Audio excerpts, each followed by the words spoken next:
Formula One pre-season testing has been concluded and there are a lot of talking points ahead of the first race of the year. Welcome back to the Formula One Grid Talk podcast, where today we'll be discussing all the action from the second half of testing in Spain. We are powered by F1 Chronicle. Visit f1chronicle.com for news, reviews and opinions on all things F1. Hosting today will be me, George Howson, and joining me today are sports journalist Mikael Kataja. Okay. Mr. Sam Bam himself, Sam Thatcher.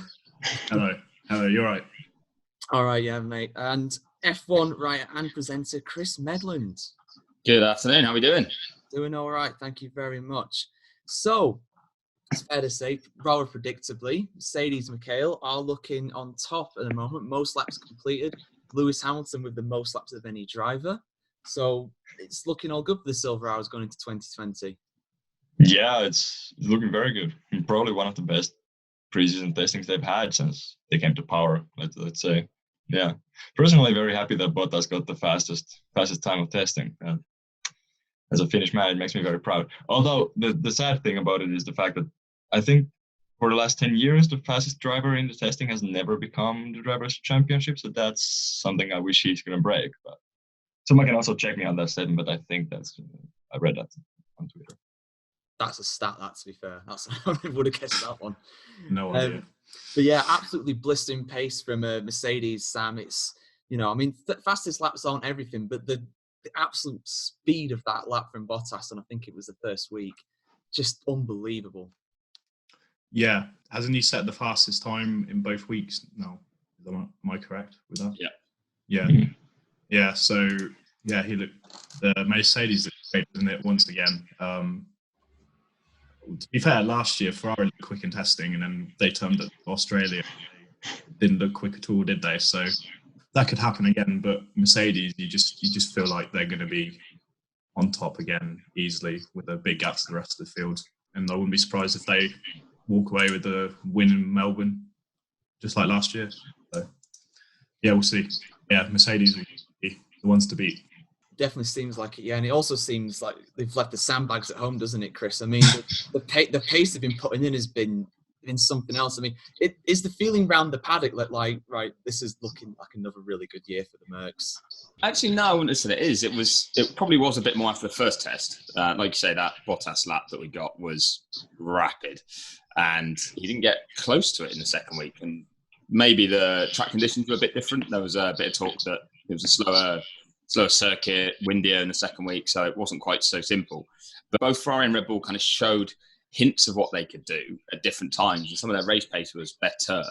But yeah, Merc was still the class of the field. It was kind of, I'd say, sort of similar to maybe 3 years ago, when we walked away and Merc are definitely favourites, and we weren't thinking, but Ferrari are going to push them really close, or Red Bull are going to push them really close.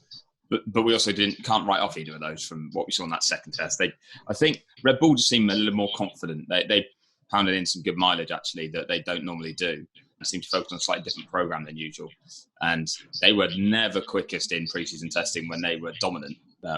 As Mikael mentioned about who was fastest and when, I grabbed up the fastest over the last 10 years. I think it was F1 stuck it on their Instagram. And yeah, Red Bull were never there. You never had a quickest lap time from Red Bull, even though they won 4 in a row. So, I don't think we have to worry too much about that. But yeah, Merc definitely looked stronger.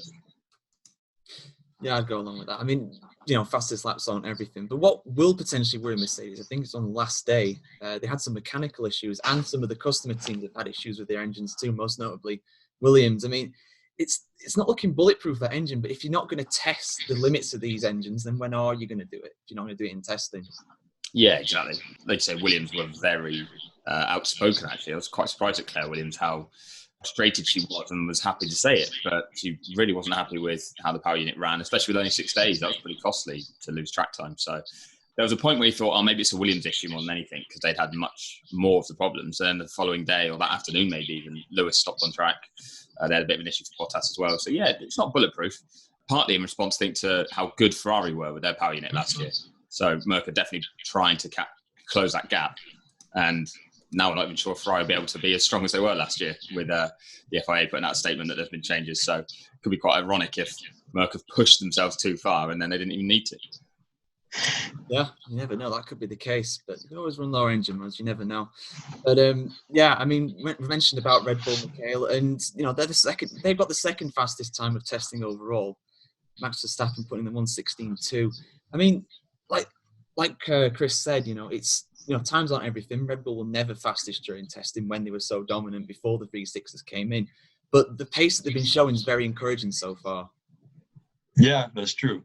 And obviously it's way too early, but I'm feeling more confident about Red Bull challenging Mercedes going to Australia than Ferrari. I think I just feel that as mentioned before, like their package is more well put together, and they're really not measured on the lap times. It's more just how the car works competitively, I guess. I also was looking at the stats from F1 as well. Red Bull actually have the slowest speed trap speed without DRS of all the teams. Which also, I mean, it's not that big of a disadvantage, I guess, in Catalonia or definitely in Australia, but it's still something to note that they're still doing as good of a lap times as they can without having the strongest engine, probably. The straight line speed, at least. Yeah, but also remember back in the days of the V8, Sam, Red Bull pretty much always the slowest through the speed traps. They've always been downforce orientated. So, the fact that they're down there is not that big of a concern, and they also might not be pushing that on Honda engine to its limits either. No, yeah, I think they're definitely going to be the closest challengers to Mercedes. Definitely in Australia. We'll see how it goes from there. Obviously, that Australia's not a representative track of the rest of the season, is it? But yeah, no, I think they'll be second. Yeah, they're in their second year with Honda, so they're going to be better than last year, I think. And yeah, we'll see where they are, but definitely think they'll be ahead of Ferrari. By the looks of it, from the testing data. Yeah, it's looking positive, especially since they've got two drivers, Chris, that like the car as well, that get on with it. Albon is obviously a lot more confident with it than what was last year. It is looking positive for them, definitely. I know you did your rankings of where you think the constructors are, and you put Red Bull there in second, and I agree with that, to be honest.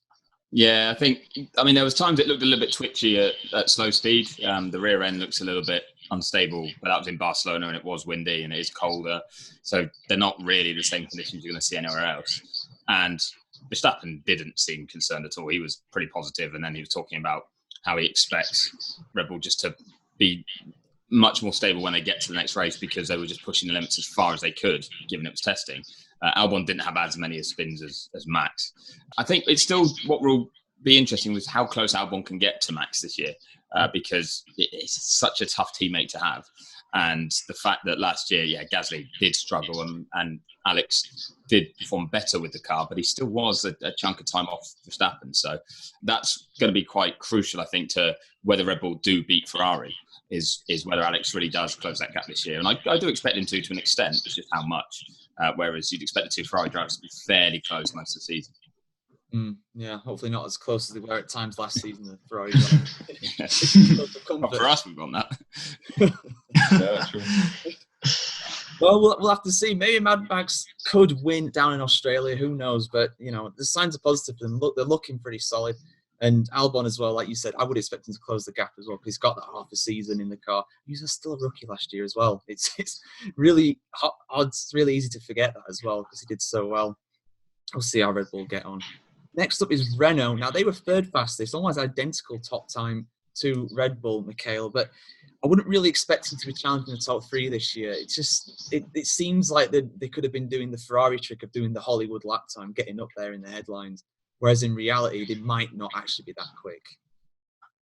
Yeah, it could be that. Yeah, it's tough to say. I have the similar feeling about Renault that the biggest fight they're going to have this year is with Racing Point. Maybe they're able to sometimes nibble with the top three teams, but I just don't think. I do think it's more of just a show off that hey we have pace. And then we go to Australia and they're going to qualify 7th and 8th and then just drive as the best of the rest, probably. At least that's how I'm feeling from now. Best of the rest. I mean, that'll put them ahead of McLaren. Would you go along with that, Sam? Would you say that Renault are looking better than McLaren? No, not really. I'd say, I'm looking at data here. Carlos Sainz did 159 laps on the last day. And Ricardo and Ocon only did 60 back on Ocon's 61. Sure, they're faster at times, but testing is more about how many laps you get done, isn't it, rather than the actual time. True. There we go. Yeah, I think McLaren will be fine with Racing Point for the best of the rest. What you said about the show off lap, I think that's quite a good way of summing it up, actually. I don't. Last year we thought, they're going to be towards the top 3 teams where they were pretty awful, to be fair, apart from at the power tracks, weren't they? Really, they completely submerged expectations last year. I think, I do quite like Esteban Ocon. I think he's going to do quite well, but I wouldn't say they're ahead of McLaren at all. I don't think. That's the thing. I mean, they got Daniel Ricciardo. We know how quick he is. He beat Vettel when they were both in the Red Bull. Esteban Ocon as well. He's no slouch. He's very young. Frenchman in a French car as well. It seems like they got a very good driver pairing, Chris. But I'm guessing the feeling around the paddock is that they're not quite there in terms of challenging the old top 3 from last season. Yeah, exactly. I think that top 3 definitely were hiding a lot of pace. Their engines turned down, like you say, that sort of thing where over a race distance, when we really saw them just show what they can consistently do on higher fuel, that it's still a clear top 3 and then the rest.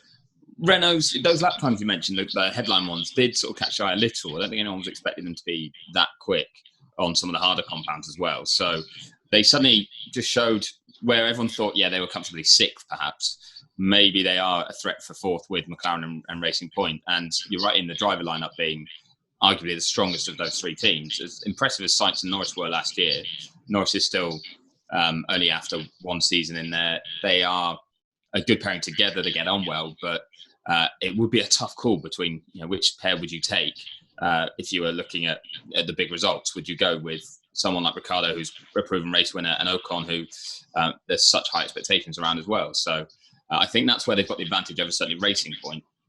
But I think Racing Point and McLaren look really closely matched in terms of race pace especially, and Renault's a bit more of a question mark. But they do need the pressure on that team, being backed by the car manufacturer. They do need to perform well.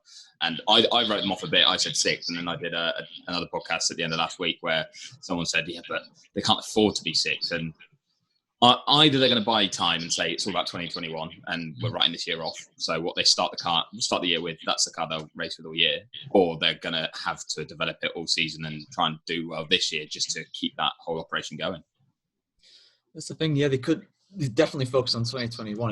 It's their big chance to catch up this season. Even if they put all their efforts in, they wouldn't be able to. But I have to see what happens with them. They can't really afford to just not develop the car. They have to save face. They're effectively the French national team of F1, so they can't really afford to be there at the back like they were 3-4 years ago. But we'll have to see. I think they'll be comfortable mid-table, but beyond that, it's been up. Are they keeping this black livery for the whole season? No, that's the testing. Some yellow to it. Yeah, there'll be a normal yellow livery, or certainly a different race livery from Melbourne onwards. So that's the one thing we still got to look forward to. Yeah, because that car's pretty ugly. I wouldn't want to have to look at that all year. Part of me thinks it's quite cool. When you see it in the flesh, it does look quite cool as well. But it's like in the sunshine, it can look really stealth, and at other times, you're right. It's it seems to hide everything that's on it, or just not stand out enough. So it's kind of hit and miss. I think on a grey day it looked pretty terrible, but it looks all right. It looks pretty cool. And the McLaren had a black livery 3 years ago, something like that. That was pretty cool. But we love the orange as well. So now moving on. Now the team that normally do the fastest times in testing, Ferrari, were 4th overall this time, slower than both Red Bull and Renault. I mean, potentially this is because of a different approach that Ferrari are going with, Mikael. I mean, instead of going for the Hollywood lap times, maybe they're going for more consistency, as you should do during testing. But could it be hiding a problem with the car? I don't know. I think they came with a different approach, probably. I don't think it's all down to just them being the slowest car on the grid. But I don't think that they're going to be a match even to Red Bull in Australia. I don't think that they are hiding that much, or were hiding that much in the testing, that it's just comes down to just dialing the engine to 11 and then just shooting off and trying to fight Mercedes. I think maybe it's just not that good of a car. It's really tough to say, but I don't think they'll be too big of a match for Red Bull, at least in Australia. What to say? I mean, but what do you think about Ferrari then, Sam? Because it's like a bit like Renault. It's very easy to be pessimistic with them. It's very easy to say, oh, they're not looking that great. But you know, with the driver lineup that they've got, they're still going to be there in the top three. I mean, where do you see them shaking up? Do you think they're up there with Red Bull? Do you think they're a bit behind, or maybe a bit ahead?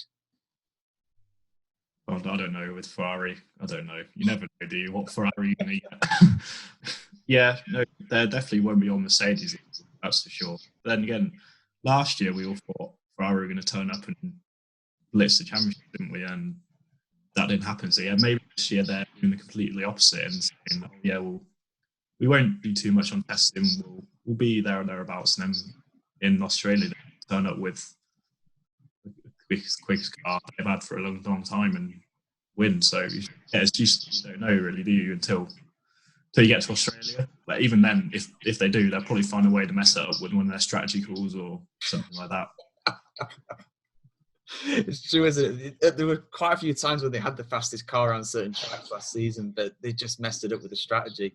Hopefully they've got a new chief strategy this year. Otherwise, Chris, it doesn't really matter what car they bring out. You know, they've got to produce, you know, when it comes to that. But what's the feeling around the paddock when it comes to Ferrari, though? Because it's kind of hard to read, really. I mean, they're not as high up as normal, but we know there's pace in that car.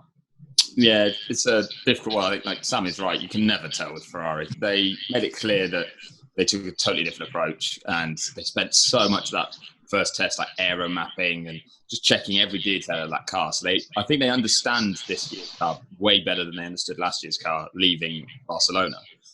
Problem was last year they didn't understand it, if that makes sense. They thought they did, and they thought it was quick, and then they found out they got a rude awakening once the season got started.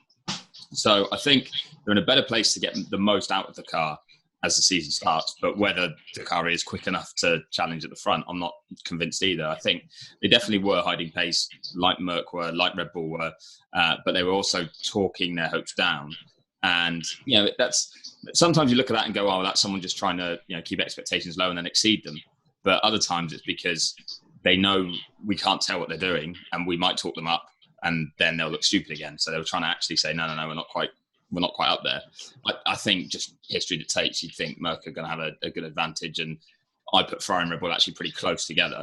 But as you mentioned, the driver lineup, I still actually see them having a few run-ins every now and then. I mean, Vettel's out of contract at the end of the year. It's going to be a bit tense off the track as well, I think. So I think they're the two that are going to most likely be close together on track during the season. And that might actually cost them every now and then, especially, as you say, if they don't get the strategy right and throw away those opportunities. So, yeah, it's one of those where the big question mark is how much they can push that engine. After what happened last year, and at times it looked brilliant, and then there's been this FIA statement that they clearly weren't happy with something about the way it was run last year and changes have been made.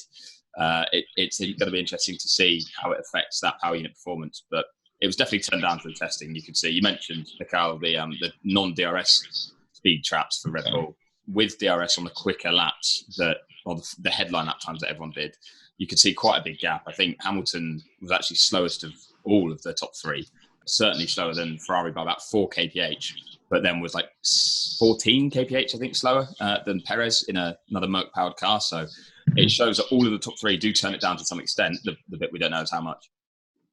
That's the key, isn't it? We can hypothesize all we want, but we don't really know what's going on with those teams. But there's been a bit of news recently about Ferrari as well. I'm sure you'll know this, Chris. Can you explain what's been going on with the engine settlement? Because apparently yet another thing that is getting these teams disgruntled about each other. And, you know, some people are saying, oh, it's, you know, the good old Ferrari international assistance again. I mean, what's actually happened this time? So we weren't expecting this statement. It was right at the end of the final day of the test. So there was like 12 minutes to go and everyone in the press room was sort of finishing off their reports and hoping no one went any quicker and ruined them. And then the FIA statement came out, and it was after Ferrari had finished all their press calls for the week. The FIA had finished all theirs. Lots of teams were packing up. There was no opportunity to go and ask the question, and they knew that. But it was still going to get headlines. It's that basically Ferrari and the FIA have worked together. The FIA has had a real close look at the Ferrari power unit. Clearly something they didn't like, but it seems that it technically didn't break any rules. It wasn't against the regulations. So otherwise, they would just penalise them or sort of put out a technical directive to say, stop doing this, and then all the teams would understand. But instead, it seems to have been something that was against the spirit. So the FIA have decided they were going to block it off or get Ferrari to stop doing it without actively saying what it was.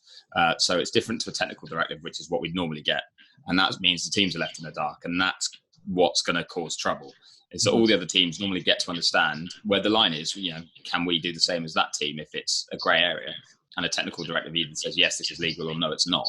And instead, they've just been told Ferrari were doing something that the FIA didn't particularly like. So can't do it anymore, which is probably the good bit for their rivals. But the bad bit is they don't know what it was and why it's been stopped. And it's never really been treated in that way before. And that's going to really annoy certainly people like Mercedes who want to understand and know for sure what it was that was so on the edge that Ferrari were doing that was getting them a lot of performance last year. So, yeah, it's definitely this year's Ferrari power unit will have to be different to last year's. How much that influences performance, we'll have to wait and see. We'll see indeed. Yeah, Ferrari having the best engine last year. I think most people can agree in terms of power. But yeah, the fastest drivers down the straight with the Racing Point ones, particularly Sergio Perez, they got middle of the table, fifth, Mikael, overall in the fastest times. And I think they're in for a good year this year, partly because of what their car is based on, obviously. But, you know, they've done it. I think it's been deemed legal pretty much. So looking good for Racing Point. Yeah, definitely. Yeah, when I started seeing those news articles and tweets about it being a total copy of the W10, yeah, it looks the same, and they probably have shared a lot of, you know, some aerodynamic data and everything with Mercedes. But again, it's deemed legal, and I personally didn't see a problem with it in the first place. But yeah, they're looking very good, and I would say they're more likely, I would think, gonna scrap with Renault and McLaren than with Alfa Romeo and Haas this year, I think. And I'm really hoping there's going to be more stability from their side and being able to compete on like most of the tracks. Yeah, that's the thing. I mean, it looks like a solid car, Sam, at the end of the day. I mean, again, we know what it's based off of, but facts are that they've, you know, done the best they can with the resource that they have. And, you know, it could pay off for them. I'd be surprised if they're not challenging Renault this season. Yeah, I think they'll definitely be definitely better car than last year, because obviously last year was the first full season Racing Point after the whole fiasco with going into administration in 2018. So I think they'll definitely be faster than last year. And then this whole Mercedes thing that's been going around since they unveiled that car is quite interesting. And you can't really blame them for taking some inspiration from the title winning car last year. And if it gets them the results that they need, then I don't personally see a problem with it at all. Yeah, I mean, what do the paddock think about this thing, Chris? I mean, I can imagine, I know Haas and AlphaTauri, aka Toro Rosso, are not very happy about this at all, which I think is very ironic given what their cars are effectively. That they're the two teams that are protected. But what's the feeling around the rest of the paddock? Is it just like, well, you know, we don't like it, but there's nothing illegal about it, technically? Well, I'd say the ones that seem they've been polite, but that are probably most annoyed by it are McLaren, because they are trying to top that midfield with a certain approach. Renault probably are a little bit annoyed as well. I just haven't heard similar people's thoughts on it yet, but when they come out, I'm sure he'll be a bit feisty. But yeah, a lot of them are a little bit concerned that you can go that close. And obviously, Racing Point had actually swapped to start using the Mercedes wind tunnel last year. And it was in going there that they said they then found it easier to develop a car that was along a similar philosophy to the car that was normally developed in there. But it did raise a few eyebrows that it was so similar. The thing with Racing Point is they had done a good job. Like Sam mentioned, after everything that happened in 2018, by the end of last year, that car was arguably, it's certainly in Abu Dhabi, the quickest of the midfield. Like Perez did finish best of the rest there. And that development they'd done was good. So I actually expected them to follow that path and just keep evolving what looked like a pretty solid car. So it's quite a surprise that they actually went this route. No one really saw it coming. But for 1 year, it's worth the risk as well. I think the Merc of last year was by far the most consistent across all circuits. There was times Red Bull really challenged them, times Ferrari was quickest, but most often Merc were quickest or right up there. So that should help Racing Point in terms of having a consistent car at all circuits that's going to be competitive. But they are going to have to learn how this new philosophy works, reacts to setup changes, how to develop it well.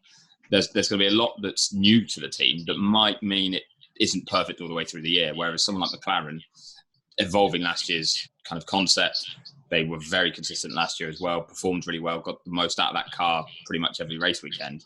You'd expect them to do the same again this year. So that might be where someone like McLaren or even Renault gets a bit of an edge. But Renault's front end's different to last year, so they've got a bit more of a concept change to learn as well.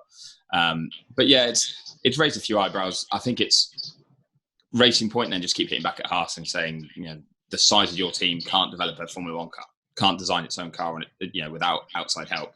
Whereas it's true that the Racing Point outfit has been growing and is getting very big now because of the money behind it. So legitimately, they can argue they have loads of people in place to explore these different concepts. And if they settle on one that was basically exactly the same as Mercedes went for, there's a reason Mercedes went for it. It was successful. So if it's in the rules, I'm on the side of it. It'd be stupid not to chase that philosophy, because why would you go slower just because you want your car to look different and when you can go quicker legally? It just doesn't make any sense. No, 100% agree on that. I mean, it might not be in the spirit of the sport or something like that, but they're far from the first ones to do it as well. We've got other team. I mean, I think literally Toro Rosso, when they first started, had the exact same chassis as Red Bull. Yeah, started years ago. So it's nothing new. It's just something we've not seen too much of recently. I think that's what's irked a lot of people. Mm-hmm. But Racing Point in for a big year this year potentially, and going to be Aston Martin F1 from 2021 too. So very bright future for them going forward. Aston Martin Sport Pacer Racing Point Formula One team, BWT as well. Yeah. Aston Martin, I can't really see that, to be honest. Well, the Sport Pacer one's gone, so they lose that one. But yeah, the BWT that I was at that launch, and the fact they were talking about the pink livery and the title sponsorship this year, and then someone asked, and what happens when it goes to Aston Martin? And BWT were like, we haven't talked to them about that yet. We don't know. We'll enjoy this year, but hopefully we're going to still be in the car. And you can see on my Zap now thinking, it's not up to me. Whatever Lawrence Stroll won. Could be a pink racing stripe on it. You never know. Yeah. I can't see that somehow, though, I'll be honest. But yeah, no. So Racing Point potentially having a big year this year. McLaren had a very big year last year, Mikael, and they're in a good position this year to continue that form. Yeah. I mean, we talked about them already in regards to Renault and Racing Point. I think they're doing a great job. I would love for them to see just slightly, at least, closing the gap to the top three. Yeah. As said before, they were looking decent in the testing, and rest of the rest so far. I'm still thinking. I'm still looking at Renault, maybe keeping them in Australia, but yeah, they're gonna do well the entire season, I would imagine.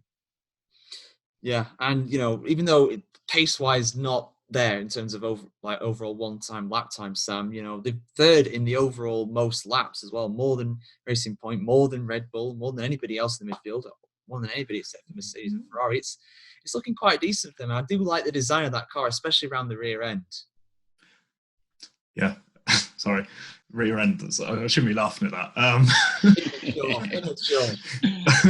What you said about the laps, I think that's the most important stat, that they've got them at third most laps in over the test. I think they've just gone about their business very quietly, not really done any headlines. I think they've got a good tested all parts of the car on paddock pass, collar lines. Just really happy with the setup and where he's going with it all. So yeah, I think and I hope they will be in P4 easily, and trying to bridge the gap to the top three. But that's obviously a very big gap to close. But I think they'll definitely be fine at the top of the midfield once again. And I'm very happy about that. Yeah, I think a lot of us are. Something tells that Chris is as well, given the poster behind him. It's retro, isn't it?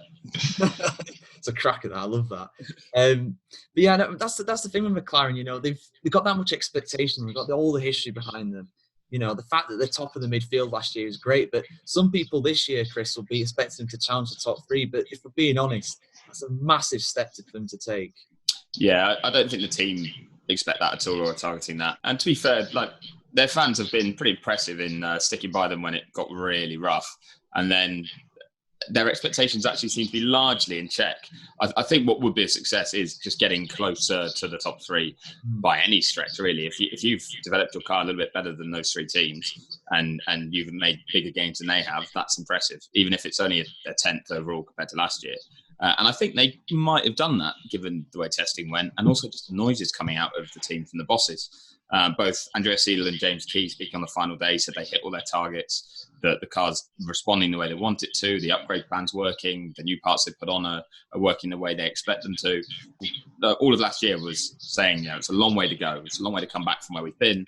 And next year we need to show progress, and we can't just be happy with a solid fourth again. We need to be a little bit closer to that top three, but still fourth. So the fact that he's set those goals and then seems so happy at the end of testing, I do think they might have got a little bit closer. But the problem was the gap was just so big last year that means you might not get lapped at every circuit, but you're still a long way behind. Yeah, it's a big old gap. It's a yawning chasm between the top three and fourth. It's huge. But at the end of the day, if they outdevelop rights of Ferrari and Red Bull and Mercedes over a length of time, like you say, that's a huge achievement. The budgets in these teams, that's a massive achievement. James Key in that team as well now, and from next year, I believe as well, back to Mercedes engines. So that's going to help him no end as well. And no more Fernando Alonso, which is really good for them, because he brought the team down with his ego and complaining about everything. So that I just had to get it in there, because I really don't like Fernando. Not the first time you said that, I don't think, but I think the relationship that Norris and Sainz have, it help the team. Norris was doing that. Was that Lego animation the other day on Twitter? I just love seeing things like that. They can just take the piss out of each other. But didn't he kill Sainz on that? Doesn't he throw the other Lego little Sainz off the side of the computer? I was like, that's dark. If they do get more competitive, it'll be interesting to see if their friendship gets fractured by what happens on track. But we'll have to see. I mean, Rosberg and Hamilton were best of friends until they got in a championship-winning car. So, yeah, so they said. But yeah, you're right. It is true that I think they're both ready for it as well. I think both drivers do say that relationship will change when the team's further at the front, and they're hoping that'll be in the new era of 21, 22, 23. So this year should be good. Next year we'll have to see how close they get, but. No, I'm with you. I think that's a really cool dynamic. They're a fun pair to work with. They're a bit of a breath of fresh air to a team that was very corporate and just a little bit sterile at times. And I do think they've benefited from Alonso leaving, as good a driver as he was. But he's still kind of there now because he's doing the Indy 500 with McLaren. So they've just moved him across to their IndyCar team now. As long as he's not in Formula One. Moving on, William. The absolute disaster of last year and the testing, or lack of testing they did last year, Mikael. This is a huge upturn in their fortunes, but we can't get too ahead of ourselves. The car, it's looking better for sure, but it's not exactly looking like a world beater. Yeah, I mean, the fact that they were the first car out on the first day, symbolic, I guess, but compared to last year. But yeah, what you're saying is true. Like, it's still a car that is not really competitive in like the higher midfield. Like, they're probably not going to get lapped by multiple laps on every circuit, but I still think that, bottom three teams, that's what I'm assuming from now at least. I mean, as long as they get some sort of points, Sam, it's an upgrade on last year, quite frankly, isn't it? I mean, it was just dire last year, and they only got that single point through a freak race in Germany. Yeah, it was pretty depressing, wasn't it, for them last year? I haven't got to the episode of them in Drive to Survive yet, but I've heard it's quite a eye-opening insight into what happened last year. So yeah, they definitely look better, and these cars actually tested a full 6 days this year. But yeah, definitely they'll be towards the back. But yeah, as long as they can do a little bit better than last year, I think that's success for them, isn't it, really? Would you go along with that, Chris? Yeah, I mean, they were coming from such a gap to even the midfield, and such a poor car, but also don't have a big budget now compared to other F1 teams. Got 2021 on the horizon. Got a business model that probably needs to change. They don't have a car manufacturer alongside them that they're kind of helping promote. They don't have a very rich backer. They do need to find another way, I think, of making their money or increasing their budget. So with all of that in mind, you thought this could have been a year when they still were miles off the back and just focused on restructuring in 2021. But the car does look a lot better. I think qualifying, if I had to put money on it, I think in Melbourne they'll still be back of the grid. I think in raw pace, when everyone turns it up, that's still going to be a car that's 10th out of 10, but much closer than it was last year. And on race pace, it does look much better. It looks kind of capable of causing a bit of trouble to maybe Alfa Romeo and Haas in front of it. So that is a big step forward from where they were last year. But as you guys point out, last year was such a disaster. There couldn't really be a repeat of it. And Claire Williams knows that. She was pretty bolshy. She's been pretty honest. I did an interview with her during the week, and she was saying about how difficult it was just seeing how bad things were getting and not being able to do anything about it for a while. F1 teams take a while to make changes, or the way contracts can be or whatever it is, but you can't just instantly click your fingers and go, right, we're going to hire this person and we're going to change that. It does take a lot of time, and that was what was frustrating her a lot. So I think they're just glad to be looking like they're heading in the right direction, even if they still end up slower. Yeah, and it'd be good to see George Russell in a competitive car last year. He got so close to points in some races as well. Like, I really feel sorry for him for that. But it's going to be interesting to see how he gets on, because I think he's a superb talent. I really want to see what he can do in a decent car. But yeah, so an old team with a new name this year, Mikael. Toro Rosso have become AlphaTauri and have got what's been voted the best livery on the grid. And it's looking like it's probably going to be a similar year to last year, really. A car that's there in the midfield, able to threaten in certain circumstances, but nothing too special. Yeah, I was actually surprised. I'm not a huge fan of their library, actually. Ooh. I know I'm going against the stream on that one. I don't know. I was a friend of mine sent me a picture of that because I missed the launch, and I was like, looks a little bit unfinished. But anyway, regardless of that, yeah, I think it's going to be a similar season to last year of Toro Rosso. Although, 2 podiums, that's a tough one to actually match this year. I wouldn't say they're going to make it at all, but yeah, looking good. I hope that they have now an environment for Gasly, also a fostering environment for him to just build a comeback and then hopefully a career into the better cars on the grid in a few years. But yeah, probably going to be pretty much similar as the last year, but maybe without the highlights. Yeah, AlphaTauri looking decent. Good drivers on them as well. And if they get a little bit of luck with the strategy or the weather conditions or something, there's no reason why they can't threaten. Now, from one Alpha to the other, Alfa Romeo, and Robert Kubica, I think, did the fastest time out of all the Alpha drivers. I think he did it in the second week. He's a test driver from this season. But Sam, another car that looks incredible. But it's tough to kind of gauge where they'll be this season, really, because I think they'll probably be a similar place to last year, really. Yeah, in terms of the liveries, yeah, I think the Alfa Romeo does look better than the Alpha Tauri or Tauri. Yeah, agreed.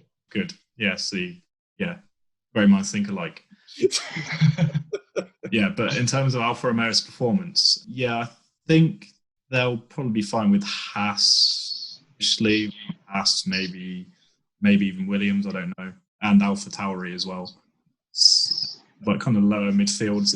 Last year they were really up and down, weren't they? Some races they were pretty good, and then some races they were just nowhere. Yeah, it's difficult. Yeah, definitely towards the lower kind of midfield, 7th, 8th fastest maybe in terms of the teams. Yeah, they got the same drive lineup, kept the consistency. Giovinazzi performed well in the second half of last season, and he's going to really have to kind of kick on this year if he doesn't want to be replaced by the likes of maybe Mick Schumacher or Schwartzman in F2. And it may be Kimi Räikkönen's last season as well, so hopefully he can have a good one. Yeah, it could well be Räikkönen's last season, but I won't rule it out him continuing it. You never know. He could do it. But yeah, be 41 by the end of this year, so surprising to see a man of his motivational levels continuing much further than that, but we'll see. Now, the last team in terms of overall pace, Chris, was Haas. It's not very encouraging given how bad the car was last year, but how are you've seen a lot more of the cars than us. I mean, how is it looking when it's running? Is it looking more consistent than last year? Yeah, I'd certainly say that. I'm going to throw my opinion on the liveries in, by the way. I love the AlphaTauri one, or AlphaTauri, I'm still not sure how it's said. And I also love the Alfa Romeo one too. That looks great, but I just prefer the AlphaTauri. But then yeah, I'll respect that not everyone does, because the old Toro Rosso livery was still damn cool already. Yeah. But yeah, the Haas looks more stable, more consistent, maybe not got the raw pace that maybe some of the other cars have had in the past that they produced. We've been used to seeing them really strong in pre-season testing and, pulling out some excellent lap times and qualifying times, especially in Melbourne. And that's when you get that whole debate about, the model of the team setup and the way they're developing their car seems to come out at the start of each year. And this year, I don't think we'll have that. We'll have it around Racing Point instead, because the Haas is it doesn't look like it has the raw pace. But I think that's more, we've got to judge it on what last year was. And the car was so temperamental, so bad over a race distance that they just had to get something that was easier to work with. And as you've got to remember, it's still technically a new team, or the newest team. So they are learning, and this will be the first time that they really have gone, right, we've got a big problem with the car that we need to fix. How do we do that next year? So that's what they're trying to sort of figure out at this stage. And it looks more improved. I think it's quicker. I've spoken to a few strategists as well. I think it's quicker than the Alfa Romeo, but not by a huge amount. So that will come down to, speaking to strategists, things like strategy, the drivers, and whether Grosjean has a good season or a good weekend or a bad weekend, how he and Magnussen handle each other. So there's quite a few dynamics there that could trip them up a little. But yeah, I kind of placed them 8th in my little ranking. But 8th, they'll be, I think, the team that Williams are looking at, that it'll be Haas and Alfa Romeo as the ones that they can race with. So they are towards the back. Yeah, it's going to be interesting to see how they get on. I mean, they were a complete upward trend until last season, but we'll have to see how they get on this year. And as well, I'm watching Drive to Survive Series 2. I've completely forgot about this, but Magnussen, I think, was best of the rest in Australia. So yeah. The car started out well, really well, but it's just how they developed it, and everything they tried just didn't work. That's why they stuck with the Australia spec up until like Mexico or the USA or something like that, and that's just awful. When you have a development race and you just stay in the same point effectively, or go backwards even. Well, Williams were challenging them at some races last year, weren't they? Because they just didn't care anymore by the end of it. It was like, get the season done with. And the whole rich energy thing as well did not go well. No, I think they're pretty pleased to move on from that one. Definitely. Steiner, it's rare to get a team principal come out and be like, we're just waiting for the end of the season. But he was publicly saying that. He was like, we can't wait for this to be over and we can try and improve it next year. But yeah, like you said, like Magnussen, quick in Melbourne. Obviously, it's harder to overtake there, so you just had to get the car near the front. And there were still times they were quick in qualifying. I think they had a few more Q3 appearances later on, but normally on circuits that people could just drive past them within a few laps when it started to all go wrong. So yeah, that's where that raw pace was in that last car, and I'm not sure it's there this time. Yeah, they had it over one lap, but over 60, 70 laps, it just wasn't there. I mean, I think Austria was the worst one. I think Magnussen qualified 5th and finished 19th on pure pace. Only Kubica in the Williams was below him. It was, shocking car in the race. Hopefully this year it's a lot more consistent. I hate to see teams struggling like that. I want them all to be competitive, just makes it more exciting. But I'll have to see how we get on in 2 weeks' time in Melbourne. All right, that's all the teams reviewed. Thank you very much, lads, for joining us. No problem. No worries. Good to be back. We are obviously available on the F1 Chronicle website. We're also available on YouTube, Spotify, Google, Apple Music, Omni Studio, Pocket Cast. Just search for the F1 Grid Talk to find us on there. We have a Reddit if you want to suggest things for the show. Just search for New F1 Podcast looking for feedback. And also we've got a Patreon as well. If you want to donate us, get us some better lights and get some better mics, then you can do that. Just search for Formula 1 Grid Talk on there. And we'll be back in a week's time to preview the Australian Grand Prix and give in the most informed predictions that we can. We'll see how that goes. We'll see how wrong we are. We'll see you in a week's time. Thank you for joining us. Bye-bye. See you later.